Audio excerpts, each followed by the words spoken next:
Welcome to SVGTV News for Tuesday, February 6th, 2018. I am Jennifer Richardson with the details. The ruling Unity Labour Party administration's response to the multiple challenges of modern existence is indicative of a maturing democracy that is coming into its own and establishing a foundation for growth and development for present and future generations. That's according to Governor General Sir Frederick Ballantyne.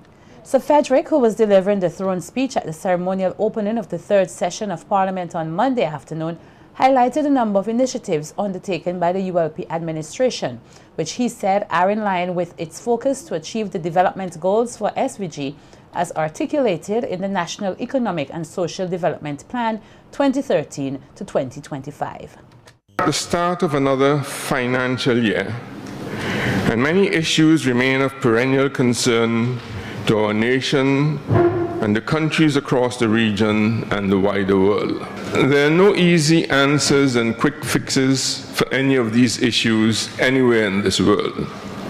And that includes those countries with much larger and more robust economies than ours. Against the backdrop of a modern world defined by exciting possibilities and sobering realities, the focus is on the achievement of this country's development goals. These are citizen-centered and context-specific, and during 2018 will be reviewed and aligned more closely with the Sustainable Development Goals. Highlighting a number of projects in the 2018 budget, such as continued work on the geothermal energy project, the Governor General called for God's guidance during the deliberation over the 2018 budget, noting that parliamentarians must work together in the interest of the nation.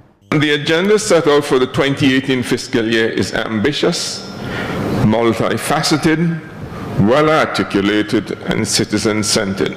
All our plans can be achieved by the grace of God and with commitment and competence on the part of our legislators and policymakers, who are entrusted with the responsibility of formulating, articulating, and advancing our national development agenda, guided always by the will of our people, who must be prepared to work hard, to produce, and to otherwise participate fully in the development process.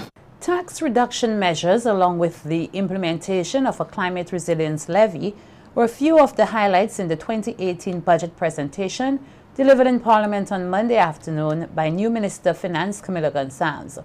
The Finance Minister spoke for some 3 hours, and yet again there was a no-show by members of the opposition who staged the walkout just before the minister began his presentation. We hear more about the 2018 budget presentation in this report from Nikita Tony. Vincentian workers are expected to benefit from tax reductions this year, which will see the government losing some $12 million in revenue.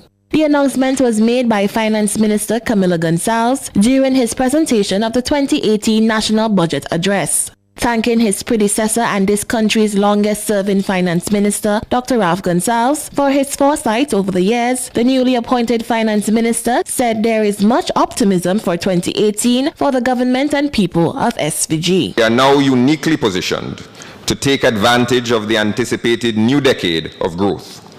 We have invested in education and sustainable productive enterprises, sought niche markets and products in agriculture, laid the groundwork for a more productive, more energy independent, more diversified, more resilient economy, and positioned St. Vincent and the Grenadines to take advantage of unprecedented growth in tourism.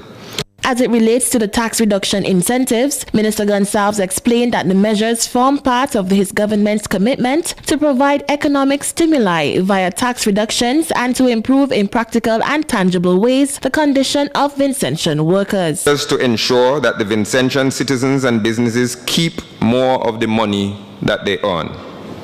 First, we shall reduce the standard rate of company taxes from 32.5% to 30%. Similarly reduce the marginal rate of personal income tax from 32.5% to 30%. Income tax rate for hotels, previously at 30%, is hereby reduced to 29%. We shall raise the standard deduction for personal income tax from $18,000 to $20,000. This means that the first $20,000 earned by Vincentians will not attract any income tax.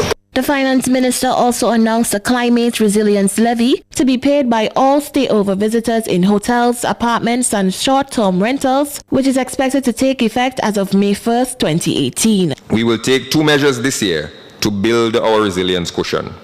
First, we shall implement a nightly $8 levy on hotel, guest house, and short-term apartment rentals. We anticipate that this measure will generate an additional $1.7 million for the contingencies fund.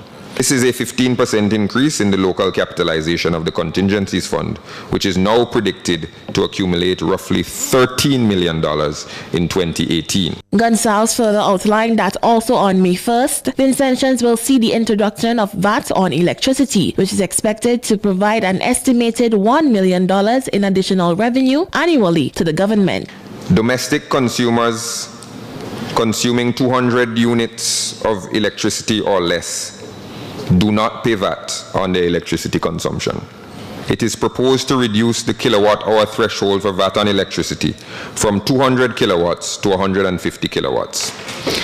This means that all Vinlec domestic customers who consume 150 units or more monthly will be required to pay VAT. The 2018 estimates totaled some $993,535,449, which represents a 1.7% increase in the approved budget of 2017, with a modest current account surplus of $4.2 million. The 2018 budget is comprised of recurrent expenditure, inclusive of amortization and sinking fund contributions of $776,879,739 and capital expenditure of $216,655,710. It is expected that the budget will be financed by current revenue of $622,658,138 and capital receipts amounting to some $371,877,312.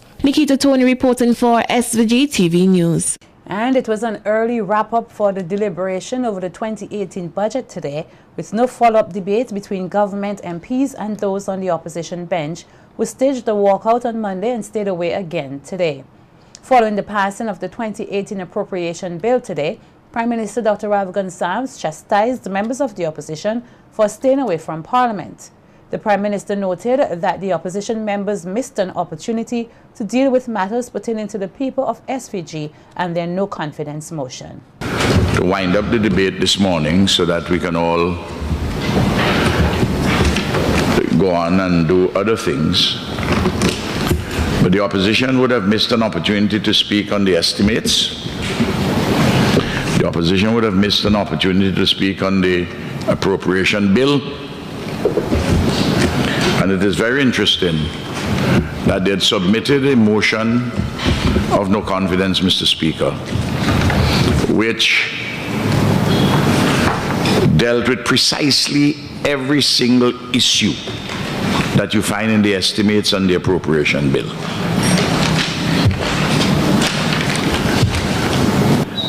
Mr. Speaker, all our members here, ministers and otherwise, had come prepared to speak. But you can't have a debate unless you get a different side. Dr. Gonsalves also expressed disappointment in the way the opposition protesters outside the Parliament building conducted themselves on Monday in the presence of Governor General Sir Frederick Ballantyne and during the playing of the national anthem. He called for the leadership of the opposition New Democratic Party to correct their followers when they misbehave. Abuse the Governor General when he takes the salute and shout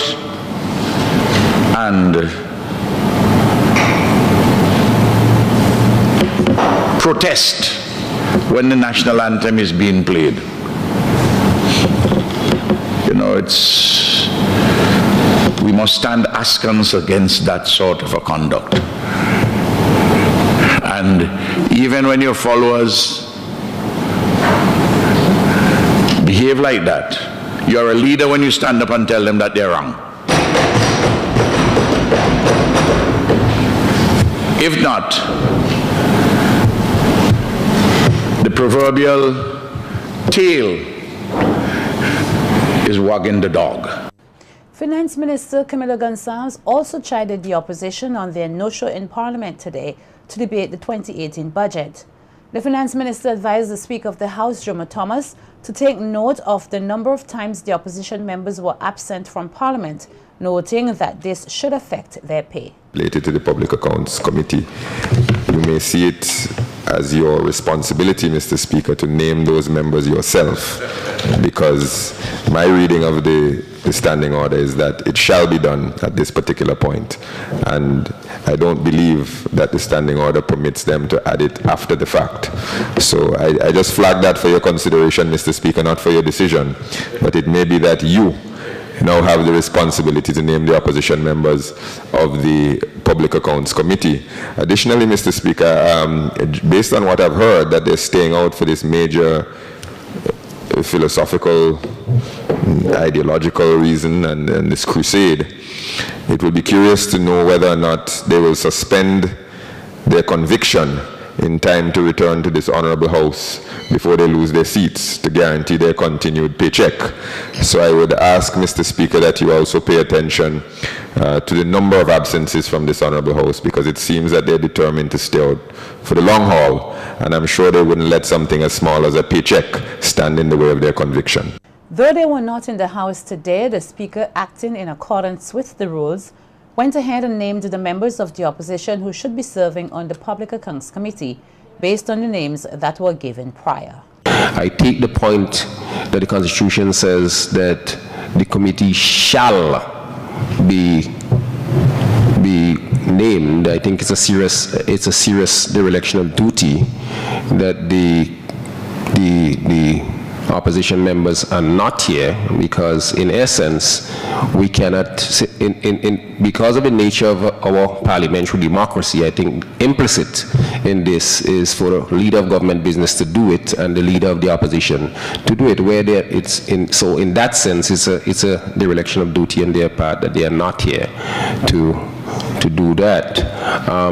What I proceed to, I mean, we have seen, I think we can go with the names that they had from last time. Former opposition leader and member of Parliament for East Kingston, Annie Eustace, scoffs at the 2018 budget, describing it as broke. Speaking on the NDP's New Time program on Nice Radio today, Eustace said the country's debt is out of control under the Gonsalves administration. No, the debt stands at about $1.7 billion. That covers both the internal debt, or domestic debt, that's what they call it, or the external debt, and the external debt. 1.7, I'm wrong enough now, is 1.68 or 86 or something, but I'm wrong enough now at 1.7 billion. I want you to understand how that 1.7 billion is made up. The Cato regime had 184 million in their time of the debt. The NDP in its 17 years had 381 million. So it was 5 something when NDP and Cato. In that period, Ralph has added 1.235 billion. In his administration, compare that. Billion, not million, billion. 235 billion. That is how it comes now to 1.7.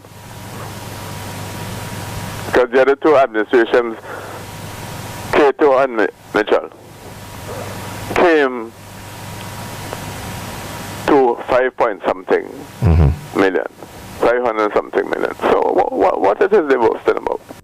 Eustace, who is also an economist, said that the surplus of 0.3%, which the government is bragging about, is a joke compared to what the NDP administration maintained at 5% on average. Surplus. NDP didn't even count that. Because we had about 5.2% on average for the entire period of the NDP administration when Sir James was Prime Minister. I'm a part of that. I was the Minister of Finance. You used to criticize me all the time saying you used to only balance in the books. Everybody knows that. Everybody knows that. And opposition MP for Central Kingstown, Major St. Clair Leacock, said their absence from Parliament is a show of their disapproval for misconduct in government and what they also believe is the stifling of democracy. In trying to bring the region and the world's attention to what's happening in St. Vincent and the Grenadines, left the Parliament so that we can focus on the continued erosion of our democracy in St. Vincent and the Grenadines. The Yogi file has its life and legs of its own, and that will take off and go in its direction. But we are legislators, and our concentration ought to be that of the government's business in the Parliament of St. Vincent and the Grenadines. The budget is preeminent in that regard. So when we refuse to stay for a budgetary exercise, it means that something must have taken place that far supersedes the budget presentation. Put simply, Colin, but if we don't have democracy, then the budget comes to naught. Right. Fundamentally, if we don't have a democratic society and we lose those traditions, we could preach till we blue, we could have all the money in our pocket, the budget comes to naught. Leacock, who serves as one of two first vice presidents of the NDP, said that their elected members as well as candidates will be presenting the people's budget via Nice Radio and through social media forums starting tomorrow. We have to work and see live and direct what the New Democratic Party has to say. And you would get a daily announcement of which of us, or which among us is presenting. Now, we will take the opportunity, and this is going to be new, not only those of us who now are elected or nominated members in the Parliament will present, but even those who are offering themselves to be considered to be parliamentarians would have their opportunities to present. Fundamentally wrong with their constituencies and their own core competence, that which they are good at and the strongest. So St. Vincent and the Grenadines should now accept fully that the responsibility and the duty of care to which we owe all of our people by way of budgetary presentation will be made wholesomely, uncompromisingly, parliamentary style, live and direct via Nice Radio. Proposing an amendment to the opposition's no-confidence motion is a routine practice. That's the view of Queen's Counsel Panel Campbell as he spoke on the recent constitutional row in Parliament over the no-confidence motion put forward by the opposition and the government's move to amend the motion. Campbell said the counter-motion is a common technique used by governments faced with a motion of no confidence. Where a government is facing a motion of no confidence, it is a common technique that governments use all over the world of proposing an amendment to the opposition no confidence motion to express confidence in the government. The question arose as to whether the Speaker should have permitted the Prime Minister to bring his amending motion. And the Speaker allowed the amendment. Subsequently, I understand, because I am not on Facebook, I didn't read it myself, but I understand the Speaker subsequently wrote that he was mistaken in allowing the government to amend the motion. But I want to say, I agreed with the original ruling of the Speaker. He was not mistaken at all. Campbell took the opportunity to highlight the practical similarities of the budget and estimates debate to that of a debate of confidence or no confidence in the government. So the Constitution is saying every year you have to bring the estimates, have them passed in the House, followed by an appropriation bill called a budget, and have that passed in the House as well. And according to parliamentary tradition, any government that loses a vote on the estimates or on the appropriation bill has to resign, because the vote on the appropriation bill and the vote on the estimates are regarded as tests as to whether the government commands the support of a majority of the House of Assembly. Campbell added that bringing a no-confidence motion during the estimates debate serves to duplicate the attacks on the government. To bring in no-confidence motion on the same day that the estimates are down for debate is to be duplicating the attacks on the government, because when an opposition attacks the appropriation bill and the estimates, it is saying that this government has lost credibility, has lost its majority. So that the Speaker would have been quite correct to allow Dr. Gonsalves to move his motion that the opposition no confidence motion should have been put aside or postponed. Parents here are being encouraged to ensure that their children, as well as the schools they attend, take part in the performing arts. The advice comes from coordinator of the Primary Schools Performing Arts Festival, Martin Kwashi, as he spoke at the opening of the festival at the Kingston Preparatory School earlier today. Kwashi said whilst academics is important to the development of a child, activities such as sports and the performing arts are equally important. People can walk these days.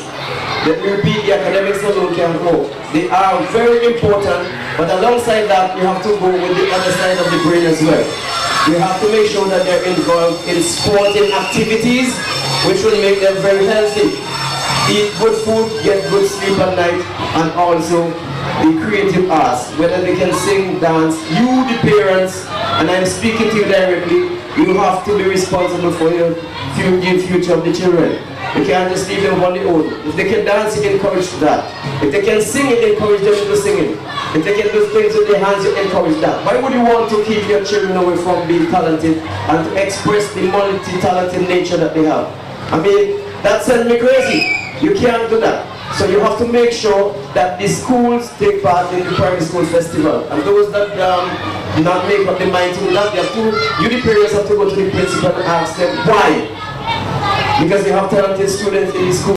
Kwashi added that the Performing Arts Festival is all about the children and praised the schools which participate annually. Weeks in Prescott.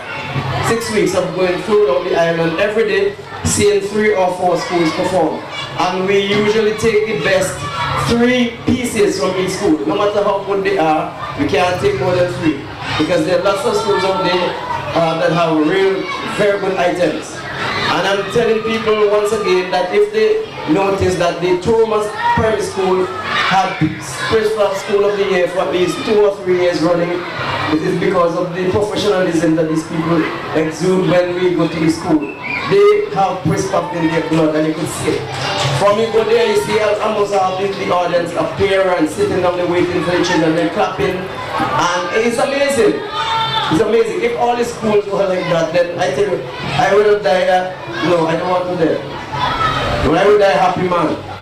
Principal of the Kingston Prep School, Susan Abraham, said the festival presents opportunities for students to become well-rounded individuals. These days, let me repeat, the academics alone can go. They are very important, but alongside that, you have to go with the other side of the brain as well. You have to make sure that they're involved. We do apologize for bringing the incorrect insert there. We continue with the news. A call has been made for the Carnival Development Corporation, the CDC, to return the mass component of Vincy Mass to the Victoria Park. The call has been made by band leader for Blondie Bird and Friends, Elroy Boyd, as the mass tent prepares to launch its 2018 presentation, Phobia.